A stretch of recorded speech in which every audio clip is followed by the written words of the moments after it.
couple of years ago I was looking for an 8-metre sports cruiser for myself, and whilst looking around I came across a Beneteau 805 leader that absolutely blew me away with its style, its layout and the way they'd use the space on board. It was brilliant, and it's been a while since a boat's had an effect like that on me, but today I found another. It's the Beneteau ST34. It's a trawler yacht style of boat, and it is absolutely brilliant. And if you come this way, I'll give you a tour and I'll show you exactly why I feel that. And it starts off literally as you step on board the boat, because what they've done is they've got very deep bulwark side decks on their side, and they've put a gate in here, which means it's a really easy step on. And once you're on, you have options, because if you look back aft, you've got this fantastic deep bulwark side deck with an overhang that actually makes it feel like a sort of 50-60 foot boat.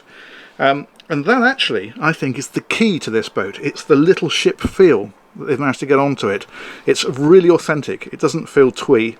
It just feels like a big boat scaled down. It's fantastic. Now, whilst we're here, there's a doorway just here, and this takes you straight into the accommodation, straight into the helm in fact, which of course if you're short-handed is brilliant, because if you're at the helm you are right next to where you can step on and off the boat, so it makes this a really good short-handed boat for handling.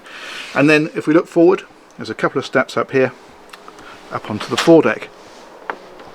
Now this foredeck, the cabin roof is completely flat, which makes this a fantastic area for sunbathing, but you've got really wide decks all the way up here.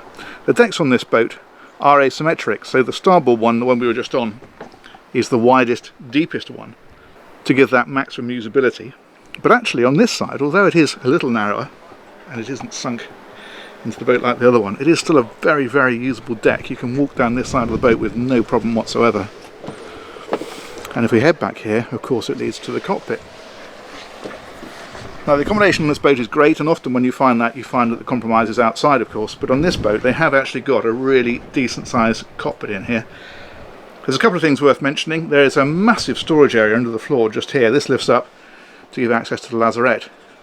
This seat on the back here, well, that's actually an optional extra. The standard boat has no seating at all here. You just have to put some deck chairs out here. But an option was to have this our seating area, and that obviously is quite a desirable thing to have. And in fact, the bathing platform as well, that was also an option, although the vast majority of boats do have it. So again, something worth looking out for. And again, another of these tremendous doors just here to give you really easy, unfettered access out to that. Now while we're on the outside of the boat, it's worth having a look at the Flybridge, because that is yet another really impressive area of this boat. First of all, it's really long. They've taken it all the way back, and what they've done with it is they've kept the aft area completely clear. Now you see the owner of this one's got a couple of deck chairs strapped over there, but you can use this for whatever you want. You could put some steamer chairs on here, you could put a table out here, but one thing you also can do is put a dinghy here, because this boat comes with a mast as standard. You can see it just here, and this is quite a nifty idea because it gives a great place to put things like your radar reflector, TV aerial, lights, aerials, that kind of thing. Gets it all up out of the way. But also, as an option, which again most boats have, you could have a derrick. Now this will lift up to 120 kilograms, and this enables you to swing a dinghy on board and put it on top here out of the way. That's a nice feature. Now further forward we have got a dinette area just there, that's fixed, and then your helm is over on the starboard side just there, so that's a really good outdoor area for when you're out and cruising. Now if we go back down these stairs, in fact what's nice about these, well, it is obviously a ladder, they've raked it back, which means you can use these like stairs just about and come down facing forward, so you don't feel like you're scaling a ladder to get up there. And we'll go inside and have a look at the interior. Now this is your main deck, big saloon area here. One slight criticism which you could level at it is the fact that there's only the one fairly small settee. It's okay for, very comfortable for two, okay for three, but in fact because this is so wide you can easily get a couple of director chairs on this side of the table, maybe even three, so you have got seating right around the table.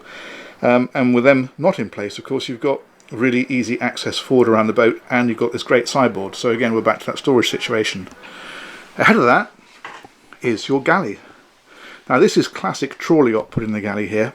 And what's great is that if you're out just cruising gently all day, you can be up here, prepare a meal. Even if you're short-handed, you could be at the galley area here, and these huge windows mean that you can keep a watch while you're making something to eat. And while we're talking about underway, let's talk about engines. So I'll sit at the helm here. So the engine on this boat, they only had one option. It's a Cummins, and it's a 425 horsepower 5.9 litre engine, so it's a real big unstressed engine. It's running a shaft drive, so the mechanics on this boat are dead simple, and it lives underneath the saloon floor. That's giving a top speed of around 20 knots, and cruising anywhere between a sort of tick over speed or just over of 4, 5, 6 knots, right up to a 15 knot cruise. So you've got a really wide cruising band with that engine and with this boat. Now if we head down to the lower deck, this is where your sleeping accommodation is, and there's a great cabin right at the front, which is your master cabin. And what's nice is they've kept the bed nice and low rather than squeezing it high and into the bow. But also storage again, because there's massive storage on both sides. So again, the idea is that if you want to do a bit of extended cruising, you can do without feeling compromised. Now there's one further cabin, so your guests is back here on this side. This again is a slight compromise in that it's got bunk beds rather than side-by-side beds, but we have to remember, and it's very easy to forget, that this is only a 34-foot boat. So that is a perfectly acceptable compromise. They are adult-sized beds, and in fact they're slightly staggered, so if you're in the lower bed you don't feel particularly hemmed in. So I think that actually works quite well. And then on the other side you've got your heads compartment. Again, this is a really good size. It's a really livable boat. It's the sort of thing that you could use every day without feeling compromised. Shower in there, of course, and your toilet. So that is a very, very usable area. Now this is a boat that was launched in 2009, and they made it up until 2015. There's plenty of them out there. It's a very popular boat. And if you're in the market for a mid 30-foot Flybridge single diesel boat, this surely has to be right at the top of your list.